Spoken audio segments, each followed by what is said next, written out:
Good evening.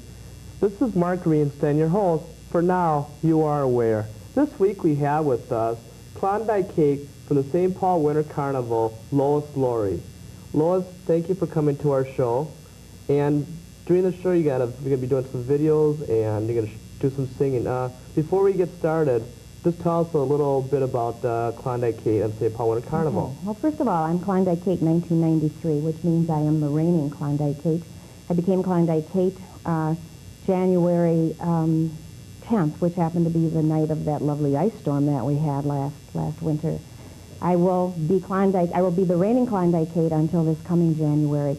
But once a Kate, always a Kate, and I will always be a Klondike Kate and be able to be in parades when they pull the Klondike Kate float.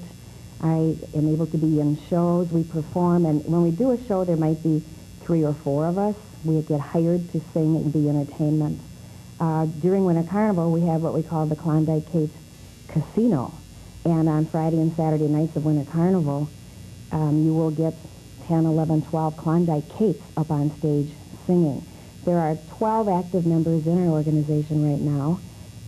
Klondike Kate, the first Klondike Kate was 1971. And the legend of Klondike Kate, as you will see in the video, if you listen to the words of the first song on the video, it is the Ballad of Klondike Kate, and it sort of tells the story. And there actually was a Klondike Kate in the late 1890s who lived up in the Yukon, and she ran a saloon and sang barroom songs, bawdy barroom songs. Is this Klondike Kate worldly known then? If she was up in Canada, bring it down to here? I don't think so. I think the majority of people in the Twin City area have heard of the Klondike Kates, but I don't think they really know what the Kates are about. I didn't know. 7 years ago, I had heard of the Klondike Kates, even though I would go to Winter Carnival. It wasn't until our son was in junior royalty that we started going to the Winter Carnival events. And that was the first time we went to the Klondike Kate Casino and watched the Kates sing. And as I watched them, I thought, they have so much fun. I would really love to do that. And I knew I had the chutzpah to do it, which it takes. And I knew that I had the right personality, definitely the right shape. But I couldn't sing. And so I just thought about it and put it in the back of my mind. The next year we went to the Klondike Kate Casino again, and I thought the same thing. The third year we went again, and I thought I would really love to do that, but I can't sing. Well, then I started thinking, wait a minute, I can carry a tune. Maybe with some training I could do some singing. Don't 10 years from now look back and have all these regrets. Why didn't I at least try, look into it? So I started taking singing lessons. And the first year I competed, I knew I didn't stand a chance. I wasn't a singer. The second year I competed, I knew my singing was better, but I still knew I wasn't Kate yet. The third year, which was last year, I knew I had the full package, and I knew I could do it. But I also knew I was competing against a gal who it was her 5th year trying, and she had been in the finals for 3 years, and I knew I wasn't going to win unless she had an off night. Well, she didn't have an off night, and that's Liz Manbeck, and she became Klondike Kate in 1992. So this year, when I went into the competition, all my competition from the other 3 years had won. And I knew I was pretty much the competition, and I think the gals in the competition pretty much knew I was the one they had to beat. And they didn't do it because I became Klondike Kate in 1993. We have a video we want to show now. Can you just please set us up the video? Yes, this video was taken at Flanagan's in St. Paul, which is on 7th Street, and it was 10 days after I became Klondike Kate. It is called the Klondike Kate Review, and it is actually the first official appearance that the new Klondike Kate makes. And in the video, I'm not sure how many are there. There are probably 8 or 9 of us in costume on stage. And the first song that we are singing is the Ballad of Klondike Kate, and so that sort of tells the story. And the second song that we sing on the tape is a Winter Carnival song. It's a parody to a Christmas song. And we sing the words to that, and it talks about Winter Carnival and King Boreas and the Vulcans and so on. And then, so during our shows, a lot of times we sing together, and there might be 10, 11, 12 of us on stage. Or we do solos, we do duets, we do trios, and during Winter Carnival, we perform from 8 until midnight and do a lot of singing. There's a lot of energy up on that stage. Okay, so I think you'll enjoy the video. Okay, now we got the video. Let's roll the video.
here, our reigning Queen of Terror. We're going to do a little song called The Winter Carnival. Welcome.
That was a fun video, wasn't it? That was a nice video. One of the things I want to explain about that is the majority of us on there are big body women. There is one that was Klondike Kate in 1985, and after she was Kate for about 3 years, she lost a lot of weight. So she is very tall and very thin right now. But when she became Klondike Kate, she was a heavier woman. It is not a prerequisite, but I really think that it helps because we sort of have the image of Mae West, Sophie Tucker, big hot mama type thing. And I really think that if you aren't a big woman, you don't really have the full picture of Klondike Kate. But they would never ever tell anybody they couldn't compete. You know, thank God we don't have to get on a scale or anything to do that. Another thing I wanted to mention that I didn't mention before was it takes an average of about 3 years to become a Klondike Kate. Klondike Kate has been around since 1971, and in that time, I believe one Kate made it her first year trying. A couple recently, it has taken them 5 years. It took me 4 years. But the average is 3, if you take the 1 and the 5, you know. But if you want it, you keep coming back, and you just don't give up, because eventually it is going to be your turn. And they can only pick one winner. So it's sort of like the old train that keeps on going up the hill. That's right. I think I can, and then gets up there. So. One thing I like about it is that, you know, you don't have to wait. It's not like in the Olympics where you have to wait another 4 years before you get to compete, and the ones at top become professional, and then it's your turn to be on top. I mean, we only have 1 year to wait, and the year goes by really fast. Now, you're going to sing a couple songs for us, but before you sing a couple songs, how do you train for this in terms of voices? What's the training involved? Well, I took singing lessons, private singing lessons. I really feel that I am one of the few Kates who didn't come into it as a singer. A lot of the Kates have been singing all their lives. They've been in singing groups. They've been in choruses and choirs in high school and in college, and do a lot of piano bar singing. And I haven't done that, so that was probably a disadvantage for me, and I had to learn an awful lot of songs once I became Kate, whereas the ones who have done a lot of singing in their past already knew a lot of songs. What are your highlights during the Klondike Kate? I've had a wonderful year. It's not just during Winter Carnival. We do shows periodically. We get hired by American Legion Halls, and we're their entertainment. I've gone to a couple nursing homes to do some singing, and at that time, I'm the only Kate who does that with the piano player. I've been in, just this summer alone, I've been in 27 parades so far. And when I'm in a parade, there are 3 ways that I'm in a parade. If they pull the Klondike Kate float, then there are 3 or 4 of us on the float with the piano player, and we sing live throughout the entire parade, and I really enjoy that. There have been some parades I've been in where I get to ride in a convertible and pretend I'm one of the queens, and I get to do that wave that they do. But probably my favorite is getting to ride with the Vulcans. Any parade that they don't pull the float or that I don't have a convertible to ride in, I ride that red fire truck with the Vulcans. Now, there are 8 Vulcans, and they all have special names. There's Ashes and Sooty and Sparky, Embrius, Fertilius. The Vulcan king, Vulcanus Rex, is the king of the Vulcans. And I am supposedly their woman, their queen.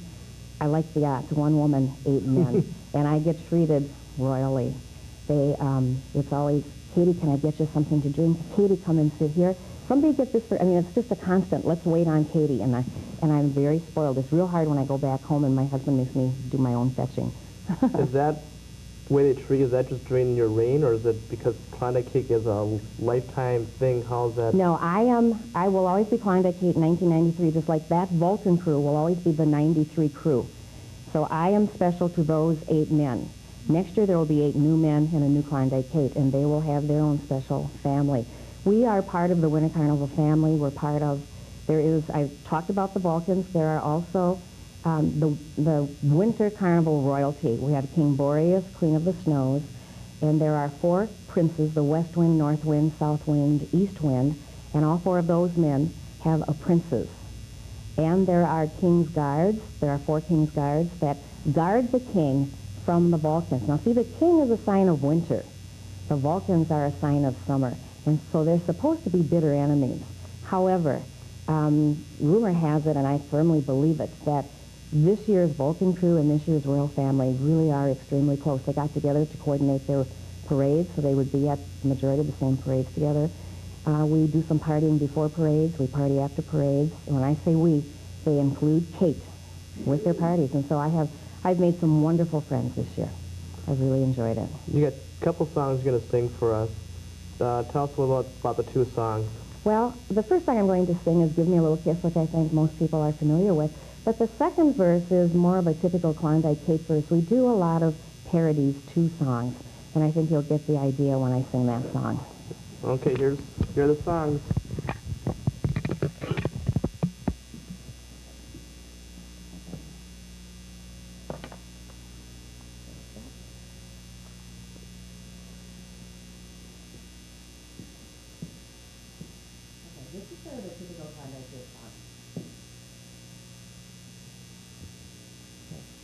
This is what you call a cappella, no music, and it's a lot harder, but I'll do my best. Give me a little kiss, will ya, huh? What are you gonna miss, will ya, huh? Gosh, oh gee, why do you refuse? I can't see what you've got to lose. Give me a little squeeze, will ya, huh? Why do you wanna make me blue? I wouldn't say a word if I were asking for the world.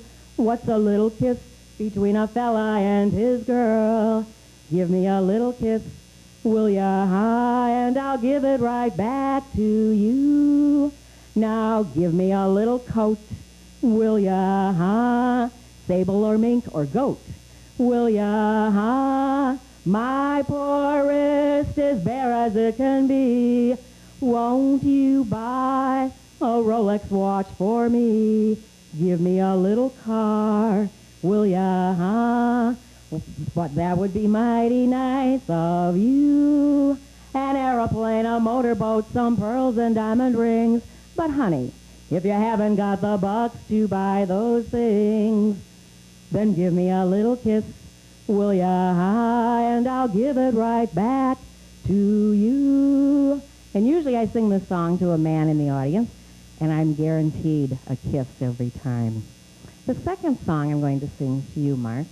And the Kates, when they do sing, they usually have a portable mic like this, a cordless mic, and go out into the audience. We are known to be sitting on laps, and we are known to put our feather boas around men like this and sing to them like this. Oh, Lord, it's hard to be humble when he's perfect in every way. He can't wait to look in the mirror. He thinks he gets better looking each day. He says to know him is to love him, and he must be a hell of a man. Oh, Lord, it's hard to be humble. I bet he's doing the best that he can. But you know, gals, this town is full of guys who think they're mighty wise just because they know a thing or two. You can see them every day walking up and down Broadway, telling of the wonders they can do. There's conmen and there's grifters, card sharks and crap shooters who congregate around the metropole. They wear fancy ties and collars, but where they get their dollars, I'll tell you. They all have got an ace down in the hole. Some of them send to their old folks for coin. That's their old ace in the hole. And others have friends on the old tenderloin. That's their old ace in the hole. Well, they'll tell you of trips that they're going to take from Florida to the North Pole. But their name would be mud like a punk playing stud if they lost that old ace down in the hole. Did you notice my growl? That's the Klondike Kate trick. You really need to make sure you can growl when you're in competition. You have to show the judges that you do have a growl in there somewhere. Yes. Thank you. Thank that was you. fun. Ooh, that was for give me a little kiss, I bet.